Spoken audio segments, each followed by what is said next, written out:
Okay, I guess this video is gonna be about the AE86 and how there's probably literally like no car that's ever gonna be like the AE86. It's like the most unique car ever made. Well, I won't say it's the most unique car ever made, but just that there's never gonna be a car like the 86. タイヤチョイスミスったね。もう一個柔らかいタイヤ。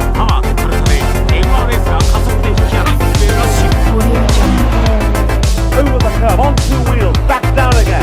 Half of the winter. And still hot. Try as they might, the Toyota with the GR86 or the GT86, it's just never gonna be on the same level as the AE86. It's the car that basically perfected the cheap, lightweight rear-wheel drive car to the point where other companies started copying it, like Mazda with the Miata or Nissan with the 240.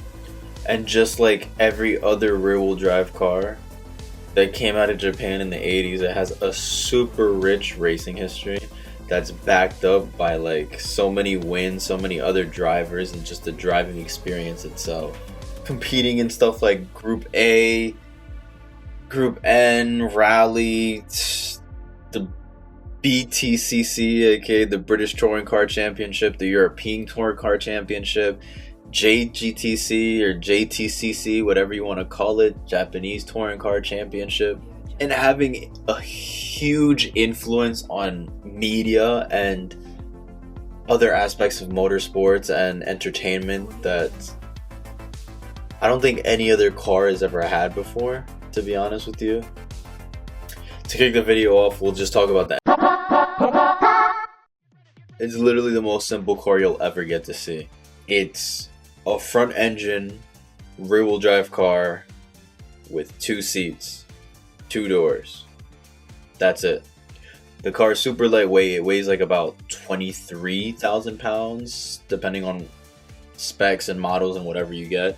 I know I've seen some people like lower it down to like 1900, which is, that's like EG Bubble Civic territory. That's insane.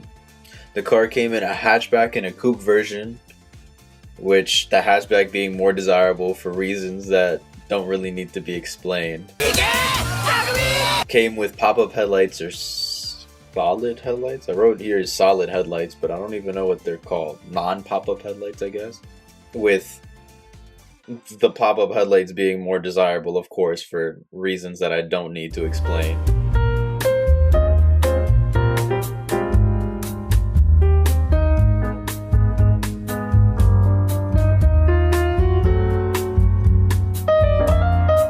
But what makes the car so special is its engine, the 4AGE. The 4AG is a super responsive, super high revving engine that comes, it's a cast iron block with an aluminum head, has Toyota's VVTi system, of course, depending on which versions you get. They have the black top, silver top, a whole bunch of other stuff. 16 valves, dual overhead cam, again, depending on which version you get. I know the silver top has 5 valves per cylinder. The engine is an over square design specifically so you could get those higher RPMs, and it's more responsive in those higher RPMs. Overall, the motor itself is good, but the fan base tends to overhype it a little bit.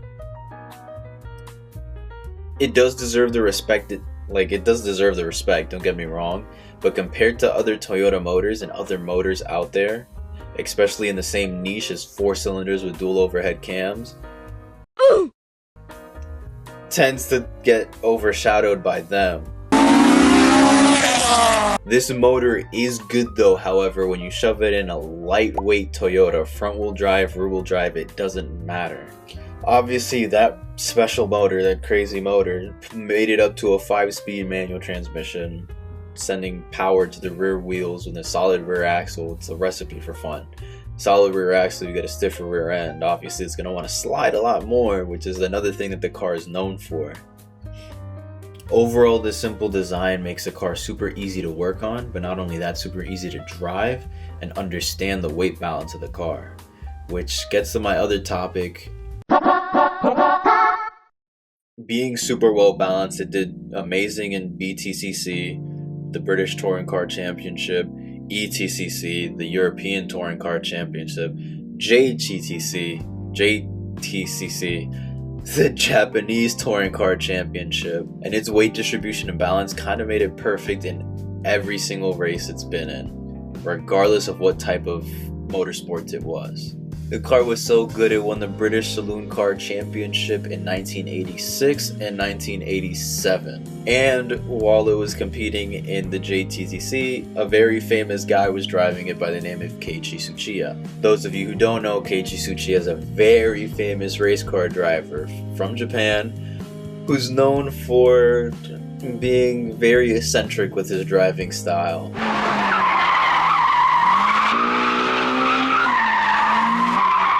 And Keiichi Tsuchiya driving the 8.6 and having his own personal 8.6 that he rips around tracks in Japan fighting against higher horsepower cars and keeping up with them. Keiichi Tsuchiya's driving inspired a whole bunch of other people to not only get into motorsports, but buy an 8.6 themselves. Which kind of also brings me into my other topic, which is...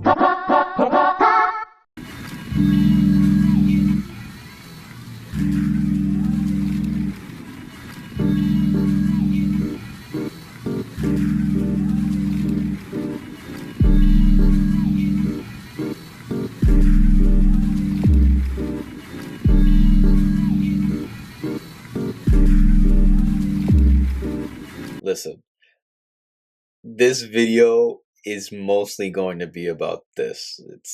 We all know this car is known for Initial D. It's known for the Plus B drifting video. It's known for drifting with Keiichi Tsuchiya. It's the father of drifting. This car is literally the father of drifting. It was super cheap compared to other sports cars on the market, and it was technically considered a Corolla over here. So a lot of your favorite cars from the 90s in Japan, well, they were getting gapped by Corollas on the track.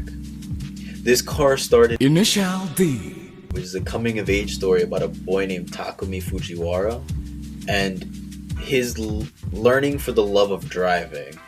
And he just so happens to drive an 8.6, and he is fast.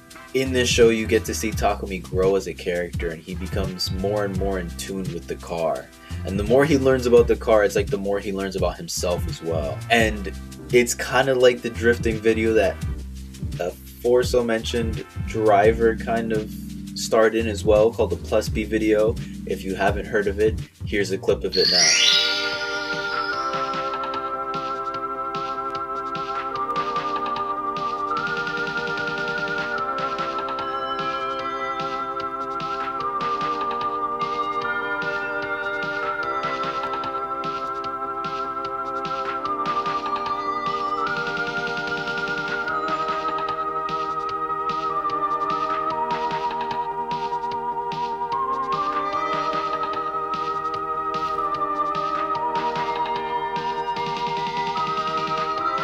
This video also inspired a whole new generation of drivers to start sliding down the back roads and drifting down the mountains, especially in a car like that, which was the 8.6. It's an old rear-wheel drive sports car. It was the first entry-level sports car that Japan's ever had that was rear-wheel drive, and it fathered in drifting for a whole new generation thanks to the Plus B video and Initial D. And being a kid watching that video, I haven't watched it personally as a kid, but I could just imagine being a kid watching that video. You're like, this is sick. So you grow up and you buy your own 8.6 because they're probably cheap on the secondhand market, and then you start sliding it too. All this stuff really made the 8.6 a very desired car, and that's why they've kind of shot up in value as well. It's like, it's just the Japanese tax. A lot of people want Japanese cars now because it's like, wow, this is what I wanted when I was a kid, and now they can afford it. So now the price has really gone up because everybody wants it. The market's there, but there's no supply. But back in the day, like, these cars were like super cheap. So you could have literally paid your neighbor like a penny and a pack of gum, and you could have gotten one. But all that to say, it really just goes to show you how influential this car is and why I believe there's really going to be no other car like it. You know, they could try as much as they want, but I don't think the GT or the GR86 are ever going to be on the same level as the 8.6. And it's not because it's like the 8.6 is it's the grandfather car. It basically made the other two. Without the AE 8.6, there would be no GT 8.6. But it's mostly because the GR 8.6 and the GT 8.6 lack what the AE 8.6 has, which is the AE 8.6 is the every car. It's the everyman's car. You can go pick up groceries in it because you have the hatch or you have the coupe.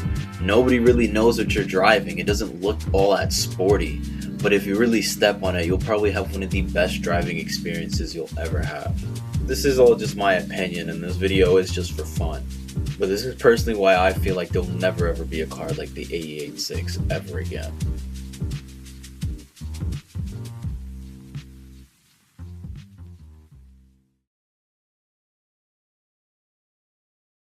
If you made it to the end of the video, thank you for watching. We're trying something new. You know, it's getting super cold out because we live on the northeast side, and it's like super hard to record us working on the cars in the cold. So I don't know, I guess I try to share some of my car knowledge and stuff that comes to mind.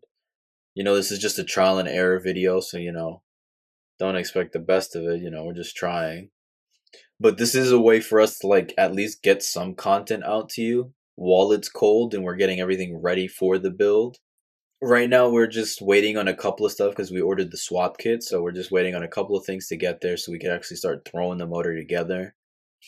But yeah, no, we're super excited for you guys to be watching and joining us on this journey of us building our crappy cars.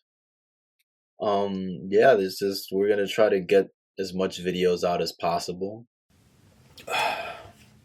If there's anything you guys feel like we can improve on in the video making wise, video quality, whatever, you guys just let us know. And we take every form of criticism. Yeah, it's a nice way of putting it. I think that sounds very professional.